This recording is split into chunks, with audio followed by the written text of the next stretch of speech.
Bienvenue à tous dans l'émission L'invité de ETV. Aujourd'hui, j'ai choisi pour vous un invité qui fait vibrer. Fabrice Di Falco, bonjour. Bonjour. Vous êtes chanteur d'opéra, vous êtes martiniquais, enfin métis. Et puis, votre voix, elle est tellement extraordinaire, sensationnelle. Et derrière cette voix, il y a toute une organisation, un concours, des actions que vous mettez en place.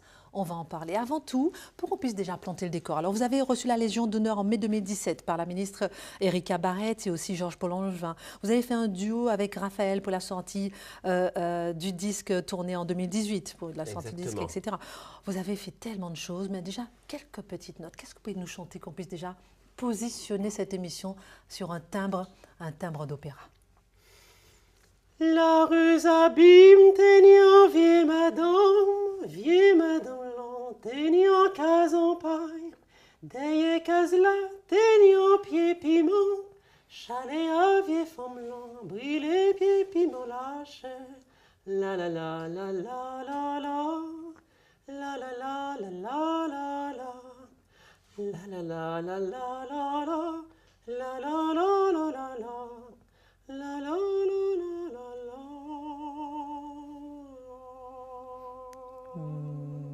Magnifique, avec le sourire en plus. Comment et quand avez-vous découvert cette voix?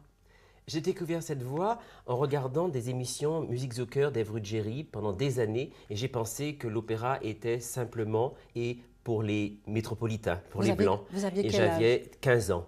Donc je regardais ces émissions d'Ève Vous ne chantiez pas encore et je avant? ne chantais pas encore, Non. mais je voyais ces émissions avec Maria Callas, avec Maddy Mesplé, Pavarotti, etc. Ah ouais. Et je pensais vraiment que l'opéra était réservé à un milieu élitiste de Français de couleur claire. Un peu comme la danse classique. Exactement. Oui, Puis oui. jusqu'au jour en 92 est venue Barbara Hendricks. Ah là, c'est la grande rencontre. Et là, ça a été une rencontre parce que j'ai pu voir une femme noire chanter chante un bien. répertoire de Mozart. Alors évidemment, à l'époque Ouais. de Mozart, une femme noire n'aurait pas été sur scène. Oui. Mais enfin, ça m'a extrêmement ébloui de voir cette femme de couleur chanter du Mozart. Donc après, j'ai eu la chance de la rencontrer, de discuter avec elle et d'avoir du culot, de l'audace pour lui dire, écoutez, je crois que j'ai une voix similaire à la vôtre. Elle a trouvé cela avec beaucoup d'audace et le lendemain, elle m'a entendu et elle a découvert cette voix en 92. On appelait cette voix de sopraniste une voix de soprano masculin, une voix de soprano masculin qui rappelle la voix des castrats, comme le grand castrat Farinelli. La première fois que vous avez chanté, vous avez dit que j'ai quand même une voix extraordinaire. C'était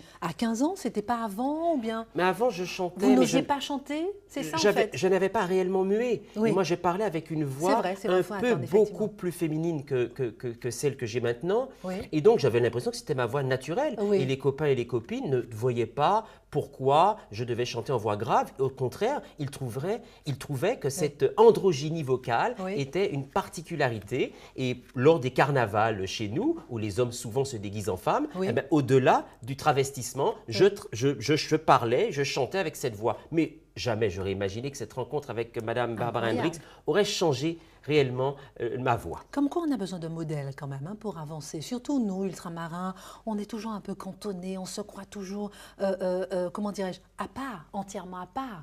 Donc c'est vrai que vous aviez besoin de ce modèle. À partir du moment où vous avez eu ce modèle, quel a été votre parcours pour avancer et percer dans ce milieu où vous n'êtes pas du tout attendu? Ah, ça a été très simple. Madame Hendricks m'a donné un numéro de téléphone, le numéro de Francis Bardot, qui était, lui, à ce moment-là, directeur C'est bien. des chœurs de l'Opéra de Paris, spécialisé dans les voix de garçons qui muaient. Cet homme m'a envoyé vers Liane Mazon, mon professeur de chant. Super. Et puis ensuite, je suis rentré au Conservatoire de Boulogne. Et puis tout s'est enchaîné. Mais je crois qu'aussi, il faut je dirais, une combinaison astrale ou de planètes, parce que je suis arrivé au bon moment. Je suis arrivé au Et Conservatoire vous de avez osé, Boulogne. vous avez aussi Ah, j'ai frappé aux osé. portes. Ah oui, vous il avez faut ça. osé, Ah vous oui, il avez faut cru faire. en vous. Ah, il faut. Et aussi de l'autre côté, on vous a tendu la main. Ah, il faut oser, il faut, si vous voulez, ne pas avoir peur. Je pense que quand on a peur et quand on pense qu'on n'a pas la possibilité, on n'a pas le droit, ni le devoir, je crois qu'à ce moment-là, comme un sportif, on rate tout. Il faut, comme un sportif, justement, aller au-delà de son ambition. Et puis oser sa différence. Ah ben ça, Parce que c'est pas que oser sa différence. Bien sûr. Parce que c'est une différence. Ah oui. Est-ce qu'on n'a pas d'autres modèles ultramarins comme vous? Enfin, je n'en connais pas, vous en Non. connaissez? Non, Vous non. êtes le seul. Je suis le seul pour l'instant Alors- depuis 25 ans. Alors, quel est votre parcours? Qu'est-ce qu'est-ce que vous avez fait alors après? Comment vous avez percé ce plafond de verre? Je dirais que le film Farinelli est sorti en 1994, Oui. il m'a ouvert des portes parce qu'à ce moment-là, ils avaient enregistré la voix de Farinelli, ils l'avaient recréée à l'IRCAM avec une voix de contre-ténor. Une voix de contre-ténor, je l'explique aux téléspectateurs, est une voix d'alto masculin, un homme qui chante avec une voix aiguë du répertoire d'alto et une soprano. Et quand moi je suis arrivé, j'avais une voix de soprano, comme Nathalie Dessay. J'avais une voix comme Nathalie Dessay.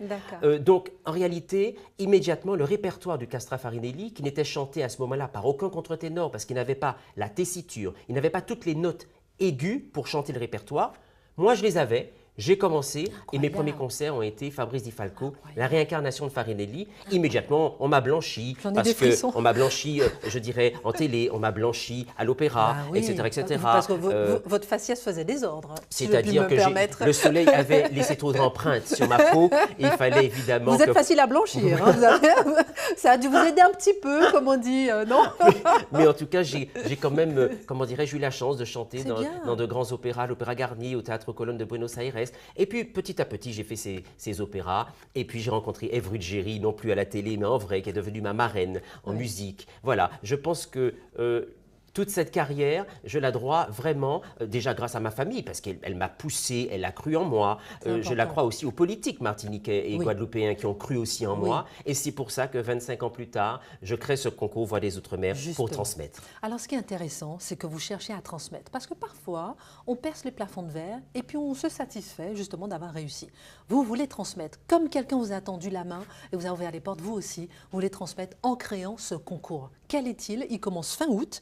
Quel est-il? En quoi il consiste? Le concours Voix des Outre-mer est très simple. Je vais comme un chasseur de tête, un chasseur de voix, dans la majorité des Caraïbes, la majorité des Outre-mer. La première édition 2018, je vais en Martinique et en Guadeloupe. Nous allons auditionner tous les Guadeloupéens qui veulent chanter et les Martiniquais qui veulent chanter de fin août jusqu'au 9 septembre. Ensuite, je vais sélectionner.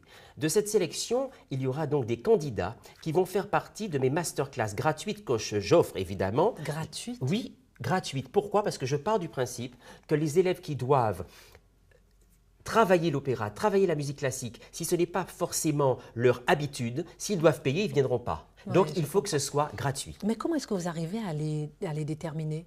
Alors, je vais grâce au rectorat des Antilles-Guyane et grâce aux professeurs de musique en Martinique et en Guadeloupe, grâce par exemple à la classe de Fatima Benjamin qui est en Guadeloupe à Sonis, grâce à tous ces professeurs en collégialité, ils vont me faire venir des élèves, je vais les écouter et je vais en sélectionner. De cette sélection, je vais leur apprendre en collégialité avec leurs professeurs de chant l'excellence du chant d'opéra parce que je tiens à ce que les deux lauréats martiniquais, les deux lauréats guadeloupéens rejoignent les deux lauréats des ultramarins d'Île-de-France pour que fin janvier, je puisse montrer devant un parterre de journalistes, de directeurs d'opéra, d'agents et de maisons de disques qu'il y a 6 candidats représentant les Outre-mer, Martinique, Guadeloupe et Île-de-France pour l'édition 2018 et que l'opéra peut tout à fait avoir une couleur française, l'opéra peut tout à fait être pour des voix d'Outre-mer et en cela, avec Julien Leleu, le président de l'association Les Contre-Courants, c'est notre mission de transmettre. Comment financièrement vous en sortez pour faire tout ça?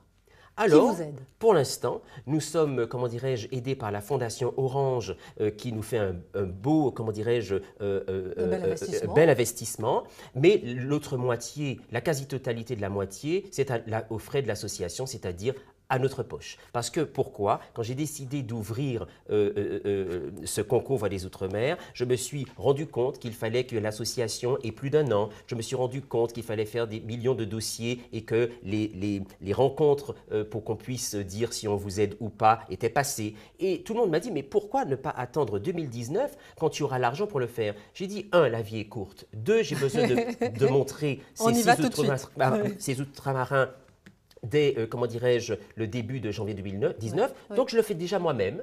Ceux qui veulent rejoindre par des mécénats, par de sponsoring, sont les bienvenus. Mais quand on veut faire la cuisine, si on attend que les fruits arrivent devant vous, vous n'arrivez jamais réellement à manger. Il faut commencer tout de suite. Il faut commencer. Mais Fabrice Di Falco, c'est vous-même qui allez prendre votre temps, sur votre temps, vos journées pour former, auditionner et ensuite les former. Et gratuitement. Exactement. Bel investissement. Bel investissement. Alors, à partir du moment où ils vont arriver, vous avez 6 candidats, qu'est-ce qui se passe après? Alors, les 6 candidats vont faire comment dirais-je, le concours Martinique, ensuite le concours Guadeloupe, ensuite le concours Île-de-France. Et fin janvier, ils seront là. Fin janvier. quand nous aurons la voix de l'outre-mer. La voix de Donc l'outre-mer, vous sélectionnez une voix. une voix. La voix de l'outre-mer homme à ou partir femme, hein, bien homme ou sûr, femme, bien bien sûr. La voix de l'outre-mer peut tout à fait être une fille qui adore le zouk et qui s'est dit mais pourquoi pas je pourrais chanter du Mozart ou du Verdi. Et là, elle découvre une autre voix. Un garçon peut aimer chanter du ragamuffin et se dit ah c'est drôle, moi j'ai aussi une voix aiguë comme dit Falco. Et en réalité, quand il va gagner, je vais le suivre comme un parrain pendant toute l'année. Je vais lui présenter Excellent. aux directeurs de maisons de disques, C'est aux ça. agents, aux producteurs. Très bien. Il fera partie Ouvrir de les mes portes. concerts au Bal Blomet, au 33 rue Blomet. En octobre. Si vous voulez, en octobre, en décembre. Et en fait, il y a vraiment un lien. Ce candidat, et même ces 6 candidats qui arrivent en Île-de-France, je vais, si vous voulez, faire des ponts entre les conservatoires. Essayer qu'ils puissent venir faire des stages de chant avec des copains et copines professeurs au conservatoire, que ces élèves aussi puissent rencontrer des personnalités comme Nathalie Dessay, Roberto Alagna, Philippe Jarouski. Vous voyez, c'est-à-dire c'est vraiment aller transmettre, essayer avec les professeurs d'avoir l'excellence et emmener ces talents pour qu'ensuite ils puissent voler de leurs propres ailes en ayant des parrains comme moi ou comme d'autres qui puissent évidemment faire en sorte que leur plat puisse être une réussite.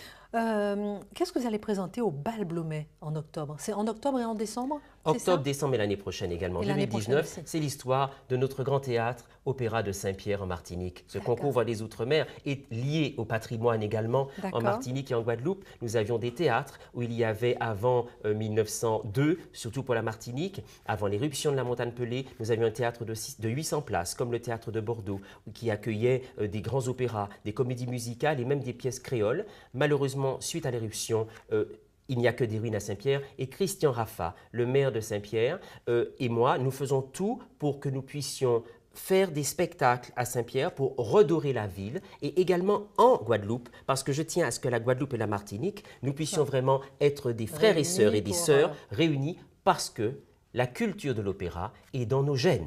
Vous mélangez opéra baroque au jazz, à la begin, ça c'est votre spécialité. Jamais on n'aurait pensé justement mélanger begin, jazz, opéra, baroque, mais vous osez. Là J'ose aussi. parce que j'ai rencontré Edith Lefel de son vivant Oui. et pour moi c'était une diva parce qu'elle avait Oh une oui. voix très très très belle. Extraordinaire. Elle chantait, comment dirais-je, des choses très très jolies avec orchestre symphonique Oui. et ensuite quand j'ai vu Anne Gravoin, la violoniste, faire des concerts avec Éric Basset et des concerts sur le zouk un peu lyrique, à ce moment-là je me suis dit mais pourquoi pas rechanter le répertoire de la musique traditionnelle martiniquaise aux Guadeloupéennes. Tout à l'heure, je vous ai chanté La Rusabime. Oui, on a adoré. Voilà, eh bien, si vous voulez, voilà, ce sont des musiques du patrimoine ultramarin que j'ai envie de mettre à l'honneur avec l'opéra. Avant de terminer, racontez-nous un petit peu comment ça s'est passé avec Raphaël. Vous avez enregistré le titre Quel ami ferait ça Anticyclone, c'est ça? Oui, alors C'est c'était le- une son très belle nouvel rencontre. album, Oui, Anticyclone. dans son nouvel album, Raphaël m'a demandé de faire donc cet album et de faire quelques dates avec lui. Oui. Et c'était très intéressant parce que nous avons travaillé ensemble comme des partenaires de jeu. Et puis, il a une voix très différente de la mienne. Oui. Moi, j'ai apporté ce côté évanescent, ce côté de la voix qui rappelle la voix des personnes qui ont disparu. La voix de l'opéra, c'est vrai que c'est un peu la voix du fantôme de l'opéra. Oui, Donc, oui. et ça a été vraiment une belle collaboration avec un jeune homme timide en face d'un homme complètement excentrique qui est moi. Excentrique, mais en tout cas qui tend la main aux autres. Ça nous fait vraiment plaisir de vous avoir reçu. Merci et pour, beaucoup. vous découvrir. Deuxièmement, savoir que vous transmettez aux autres. Et si vous terminiez cette émission avec encore quelques notes? C'était pas prévu, mais on ne peut pas s'en lasser.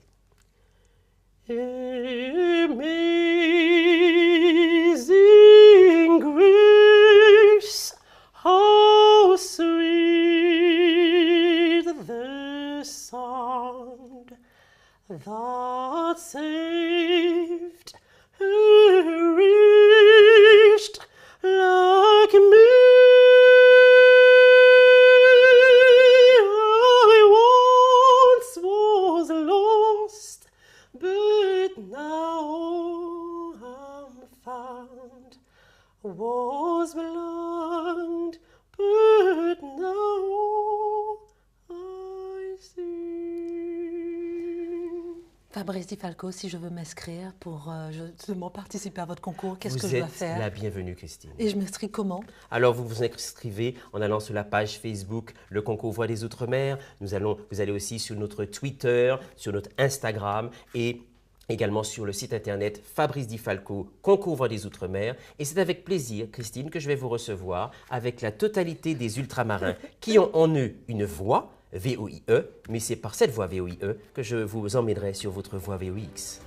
Mille merci en tout cas Fabrice Di Merci. Falco d'avoir accepté notre invitation et on se retrouve la semaine prochaine sur OTV pour une nouvelle émission.